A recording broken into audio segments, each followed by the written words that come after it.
Hi everyone. Today we will discuss about simple past tense. जी आज हम बात करेंगे सिंपल पास्ट टेंस के बारे में। सबसे पहले सिंपल पास्ट टेंस होता क्या है?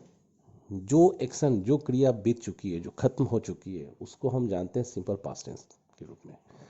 कुछ एग्जांपल्स को देकर मैं समझाने की कोशिश करता हूँ आपको। जैसे कल की अगर बात मैं करूँ, जो भी एक्टिविटी मैंने कल परफॉर्म की होगी वो सारी की सारी मेरी क्या होगी? सिंपल पास्ट टेंस की होगी। जैसे मैं कल गया था, मैं अपने पापा को बुलाया था, मैं स्कूल भी गया था, मैं उससे मिला था, मैं नहीं जानता था, मैंने बहुत कोशिश की थी, मेरी माँ ने मुझे पैसे दिए थे, उन लोगों ने कुछ कहा था, मैंने सुना था, मैंने आपकी मदद की थी। ये जितने भी सेंटेंसेस हैं ये सारे के सारे सिंपल पास्ट टेंस की हैं। जो काम कल हो चुका है उस चीज़ को बोलना हो तो आपको सिंपल पास्ट टेंस में जाना होगा। आगे बढ़ते हैं। अब रही बात कि सिंपल पास्ट टेंस को पहचानने की, तो सबसे इम्पॉर्टेंट चीज़ है इसका सिग्निफिकेंस, आइडेंटिफिकेशन। जैसे कि मैंने हर सेंटेंस के बताने में बात की है कि आइडेंटिफिकेशन होना बहुत मस्ट है। कैसे आप पता करेंगे कि ये सिंपल पास्ट टेंस है? बेसिक लॉजिक यही कहता है, या सिग्निफिकेंस लॉजिक कह लें, या फिर हम इसका सिग्निफिकेंस कहें, या ई ये, या थी ये थे ये थे।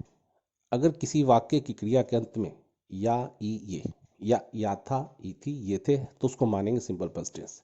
इसके अलावा भी कुछ चीज़ें होती है, जैसे आ, ई और ए। अगर ऐसी भी चीज़ें आती हैं तो ये क्या कहलाएगा? हमारा सिंपल पास्ट टेंस। जैसे मैं गया, वो आई, तुमने पूछा, हम लोगों ने खाया, ये क्या है? मेरे सिंपल पास्ट टेंस है। स्ट्रक्चर क्या होगा इसका? Subject V2 plus object. यानी जब को बनाना होगा तो इसको तो सबसे पहले हम यूज़ करेंगे सब्जेक्ट का, उसके बाद वर्ब का सेकंड फॉर्म यूज़ करेंगे, उसके बाद ऑब्जेक्ट। वर्ब का सेकंड फॉर्म क्या हो सकता है? कुछ एग्जांपल्स मैंने दिए स्लाइड पे, आप देखें। जैसे एट, एट का मतलब हुआ खाया, आस्क्ड पूछा, ड्रैंक पिया, वेंट गया या गया था, रॉट लिखा या लिखा था, सैट बैठा या बैठा था। इसका मतलब ये हो गया। करना क्या है आपको? इस तरह के V2 जितने भी वर्ड्स हैं, हमारे वर्ब्स के फॉर्म है, इसको आपको प्रैक्टिस करनी है। With in a minute 30 verb V2 आपको बोलने हैं। आपको 1 मिनट में 30 V2 बोल के प्रैक्टिस करनी है। अब बनाने का क्या तरीका है? जैसे एट है हमारा, एट मतलब हो गया खाया, इसके पहले अगर आप आई लगा दो तो ये बन जाएगा आई एट। क्या मतलब हो गया? मैंने खाया। उसी तरह आस्ट के पहले आप ही लगा दो, ही आस्ट, उसने पूछा। सी ड्रैंक के पहले सी लगा दो, सी ड्रैंक, उसने पिया। आई के आई के बाद वेंट लगा दो, आई वेंट, मैं गया। बहुत सिंपल है, कुछ नहीं करना आपको। एक सब्जेक्ट इनके आगे लगाने, V2 फॉर्म्स के आगे, अपने आप इनके सेंटेंस बनते चले जाएंगे। जैसे नीचे आप देखें, ही रोट इट स्टडे, उसने इसे कल लिखा था। ही रोट इट स्टडे, उसने इसे कल लिखा था। सबसे पहले क्या मैंने यूज किया है? सब्जेक्ट, सब्जेक्ट है हमारा ही। फिर मैंने वर्ब के सेकंड फॉर्म का यूज किया, वो है रोट। क्या लिखा था? इसे लिखा था, तो इसी के लिए मैंने लगा दिया इट, और कल की इंग्लिश होती है स्टडे, तो बन गया हमारा ही रोट इट स्टडे, उसने इसे कल लिखा था या उसने इसे कल लिखा। अब बनाएंगे इसका हम इंट्रोगेटिव। इंट्रोगेटिव कैसे बनेगा? इंट्रोगेटिव बनाने के लिए हमें क्या करना होगा? डिड का इस्तेमाल करना होगा। प्रेजेंट, सिंपल प्रेजेंट टेंस में डू और डस का इस्तेमाल होता है, और पास्ट टेंस में डिड का इस्तेमाल होता है इंट्रोगेटिव और नेगेटिव बनाने में। डिड ही राइट इट स्टडे, क्या उसने इसे कल लिखा था? तो मैंने क्या किया? ही के पहले डिड। और एक चीज़ और ध्यान देने वाली बात है, जब आप डिड का इस्तेमाल करते हो तो वर्ब की सेकंड फॉर्म कभी नहीं आएगी। वर्ब की जब भी फॉर्म आएगी तो फर्स्ट फॉर्म आएगी। जैसे अफर्मेटिव सेंटेंस था, पहला मैंने रोट लिखा था, ही रोट इट स्टडे, लेकिन जैसे ही इसको इंट्रोगेटिव बनाया तो रोट चेंज होकर हो गया राइट। तो जब भी डिड आएगा, राइट यानी वर्ब की फर्स्ट फॉर्म ही आएगी, वर्ब की सेकंड फॉर्म नहीं आएगी। डिड ही राइट इट स्टडे, क्या उसने इसे कल लिखा था? नेगेटिव भी बनाएंगे तो वर्ब की फर्स्ट फॉर्म ही आएगी। He did not right it स्टडे, जैसे ही डिड नॉट राइट क्या एक नेगेटिव सेंटेंस है, यहाँ डिड अपने साथ नॉट आ रहा है तो राइट आ रहा है, ना कि अगर आप ऐसे लिखते हैं इसको he did not wrote it स्टडे तो गलत है। क्या होगा? He did not right it स्टडे। Question interrogative और नेगेटिव बनाने के लिए क्या करना पड़ेगा? Did he not right it स्टडे, क्या उसने इसे कल नहीं लिखा था? तो इसमें दोनों चीज़ है, did he not right it स्टडे। आप इसको 2 बार 3 बार पढ़ें और समझने की कोशिश करें। जो मैंने बोला है उसको ध्यान में रखकर आप इसको पढ़ें। तो आपको करना क्या है? जैसे प्रीवियस वीडियोस में मैंने बात की है कि हम अपने इंग्लिश स्पोकन को बढ़ाने के लिए हमें 4 वेज की ट्रिक को अपनाना पड़ेगा और प्रैक्टिस करनी होगी। जैसे इसको बोलना होगा हमें फोर वेज की तरह, he wrote it स्टडे, did he right it स्टडे, he didn't right it स्टडे, did he not right it स्टडे। उसी तरह से आपको आई पे बोलना पड़ेगा, I wrote it स्टडे, did I right it स्टडे, I didn't right it स्टडे, didn't I right it स्टडे। उसी तरह you पे, you wrote it स्टडे, did you right it स्टडे, you didn't right it स्टडे, didn't you right it स्टडे। फिर दे पे, इसी तरह से आपको आई, we, you, ही, सी और दे पे कंटिन्यूअस प्रैक्टिस करनी होगी जब तक ये फ्लुएंसी आने जाती, जब तक कि आप with in a minute in सब चीज़ों को बोल नहीं लेते।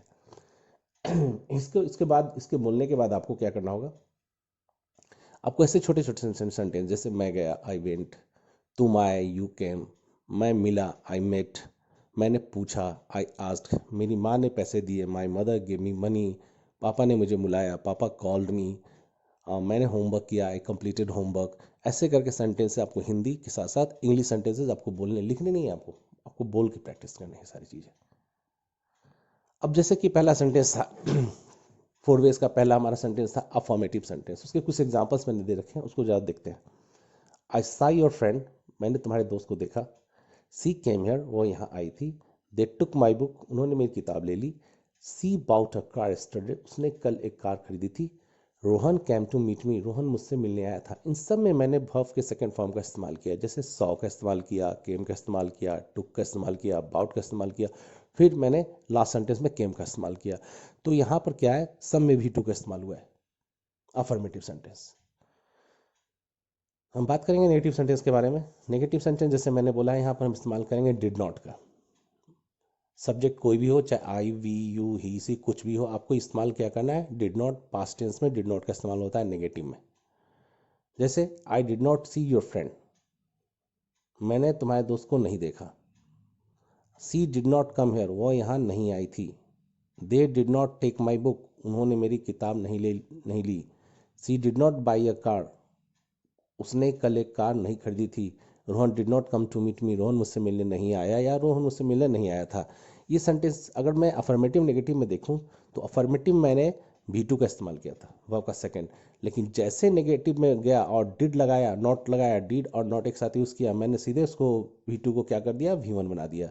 तो ये हमेशा ध्यान में रखिएगा, अफर्मेटिव सेंटेंस आएगा तो वर्ब की सेकंड फॉर्म आएगी, जब नेगेटिव सेंटेंस बनेगा और उसके साथ डिड आएगा तो वर्ब की फर्स्ट फॉर्म आएगी। हमेशा दें, क्योंकि इसमें बच्चे बहुत गलती करते हैं।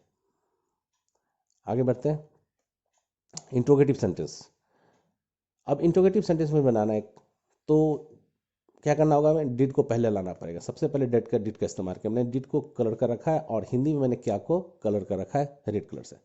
जैसे पहला सेंटेंस है, did I see your friend, यहाँ इंट्रोगेटिव है, जैसे इंट्रोगेटिव आया वर्ब की फर्स्ट फॉर्म आ गई, सेकंड फॉर्म का इस्तेमाल नहीं होगा, वर्ब की फर्स्ट फॉर्म कब आएगा, जब आप नेगेटिव और इंट्रोगेटिव बनाएंगे तो वर्ब की फर्स्ट फॉर्म आएगी। Did I see your friend, क्या मैंने तुम्हारे दोस्त को देखा। डिड सी कम हियर, क्या वो यहाँ आई थी। Did they take my book, क्या उन्होंने मेरी किताब ले ली। Did she buy a car yesterday, क्या उसने कल एक कार खरीदी थी। Did he come to meet me, क्या रोहन मुझसे मिलने आया था। सब में मैंने डिड लगा के इस्तेमाल किया, और जब भी डिड इंट्रोगेटिव के साथ आएगा उसके बाद क्या आएगा, वर्ब की फर्स्ट फॉर्म आएगी। डिड आएगा, सब्जेक्ट आएगा और वर्ब की फर्स्ट फॉर्म, डिड आएगा, सब्जेक्ट आएगा और वर्ब की फर्स्ट फॉर्म सब में। जैसे डिड आई क्या था, सब्जेक्ट था, उसके बाद क्या, वर्ब की फर्स्ट फॉर्म। उसी तरह डिड सी एक सब्जेक्ट, उसके बाद क्या आया, वर्ब की फर्स्ट फॉर्म। उसी तरह डिड दे हमारा सब्जेक्ट, उसके बाद क्या है, वर्ब की फर्स्ट फॉर्म। ये सीक्वेंस आपका चलता रहेगा, जब भी आप बनाएंगे आपको इसी पे बनाना होगा। अब बात करेंगे, ये जितने भी थे डिड, ये मेरे ऑक्सिलरी हो गए, ऑक्सिलरी से स्टार्ट ये क्वेश्चन से। और ऑक्सिलरी से जब भी सेंटेंस बनेगा उसका मतलब क्या होगा और आंसर क्या होगा इसका, जब आप सवाल किसी से पूछेंगे तो वो जवाब यस और नो में देगा। अब इसके बाद बात करेंगे हम where. Did I see your friend के आगे मैं अगर वाई, वेयर, हाउ लगा दूं तो इसका मतलब चेंज हो जाएगा। अगर मैं डिड के पहले वेयर लगा दूं तो हो जाएगा where did I see your friend, मैंने तुम्हारे दोस्त को कहाँ देखा। उसी तरह सेकंड सेंटेंस में डिड सी कम हेयर के आगे मैं वाई लगा देता हूं तो बन जाता है मेरा why did she come here, वो यहाँ क्यों आई। उसी तरह did they take my book के पहले वेन लगा देता हूं तो बन जाता है उन्होंने कब मेरी किताब ले ली। How did she buy a car yesterday, उसी तरह did she buy a car yesterday के पहले हाउ लगा दिया तो उसने क्या बन गया, उसने कैसे कल एक कार खरीदी। With whom did he come to meet me, did he come to meet me के पहले विथ होम लगा दिया तो क्या बन गया, रोहन किसके साथ मुझसे मिलने आया। तो ये देख रहे हैं कि कैसे ये चेंज हो रहा है। आप WH क्वेश्चन का इस्तेमाल ऑक्सिलरी के पहले लगा देते हो तो ये सेंटेंस चेंज हो जाता है। ये क्या कहता है, जब आप वर्ड लगाते हो, जैसे कि डिड पहले लगाया तो क्या बन गया, क्या क्या क्या सब में आ गया। उसी तरह where, why, when, how, with whom लगाया तो क्या हो गया, ये बन गया कहाँ, क्यों, कब, कैसे और किसके साथ। ये चेंज होते चला गया। इंट्रोगेटिव नेगेटिव क्वेश्चंस, जैसे डिडंट यू डू, आपने डिडंट यू डू, क्या आपने नहीं किया होता है। डिडंट यू डू के पहले मैंने वाट लगा दिया तो क्या बन गया, आपने क्या नहीं किया। उसी तरह didn't she talk to me के पहले मैंने वाई लगा दिया तो क्या बन गया, उसने मुझसे बात क्यों नहीं की। डिडंट राज रिप्लाई के पहले मैंने हाउ लगा दिया तो क्या बन गया, राज ने कैसे नहीं जवाब दिया। Didn't his father come home के पहले मैंने लगा दिया वाई, उसके पिता घर क्यों नहीं आए। तो इसमें हम देख रहे हैं कि क्वेश्चन भी है और नेगेटिव भी है, यानी क्वेश्चन भी किया जा रहा है और उसके साथ नेगेटिव भी किया जा रहा है, दोनों चीज़ को ये क्या कर रहा है, बता रहा है।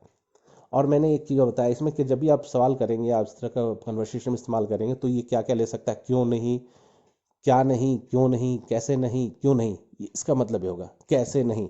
ऐसे भी सेंटेंसेस के बीच में ही आएंगे, जब ऐसे सेंटेंस आपको बोलने होंगे तो आपको इंट्रोगेटिव और नेगेटिव दोनों का इस्तेमाल करना पड़ेगा। जब भी डब्ल्यूएच क्वेश्चन आएगा अपने साथ एक नेगेटिव ऑब्जेक्ट लेकर आए, जैसे what didn't, why didn't, how didn't, why didn't, ऐसे सेंटेंस बनेंगे। उसके बाद आपको सब्जेक्ट देने होंगे, सब्जेक्ट के बाद वर्ब की फर्स्ट फॉर्म। अब हम बात करेंगे पास्ट टेंस का स्पोकन इंग्लिश में इस्तेमाल कैसे होता है। कुछ एग्जांपल्स के माध्यम से हम लोग समझने की कोशिश करेंगे। I wanted to go but my father didn't allow me, मैं जाना चाहता था लेकिन मेरे फादर ने मुझे अलाउ नहीं किया। They work very hard but they fail, उन्होंने बहुत मेहनत की लेकिन वे क्या हो गए, फेल हो गए।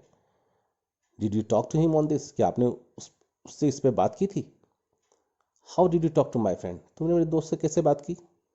Last week they came to meet my mother, पिछले सप्ताह वे लोग मेरी माँ से मिलने आए थे। आई डिड नॉट नोटिस, मैंने नोटिस नहीं किया। व्हेन डिड ही कम, वो कब आया। I try to make him understand but he didn't, मैंने उसे बहुत समझाने की कोशिश की लेकिन वो नहीं समझा। व्हेन आई आस्क्ड हिम, जब मैं उससे पूछा, ही बिगन टू क्राई, वो रोने लगा। Why didn't you try to know the reason, तुम रीजन जानने की कोशिश क्यों नहीं की, तुमने कारण जानने की कोशिश क्यों नहीं की। ये कुछ एग्जाम्पल्स थे जिनका हम स्पोकन इंग्लिश में इसका इस्तेमाल करते हैं सेंटेंस बना करते हैं। आज के लिए इतना ही। नेक्स्ट क्लास में हम बात करेंगे पास्ट कंटिन्यूअस के बारे में। और तब तक के लिए कीप लर्निंग, पढ़ते रहिए, मुस्कुराते रहिए। Thank you, bye bye.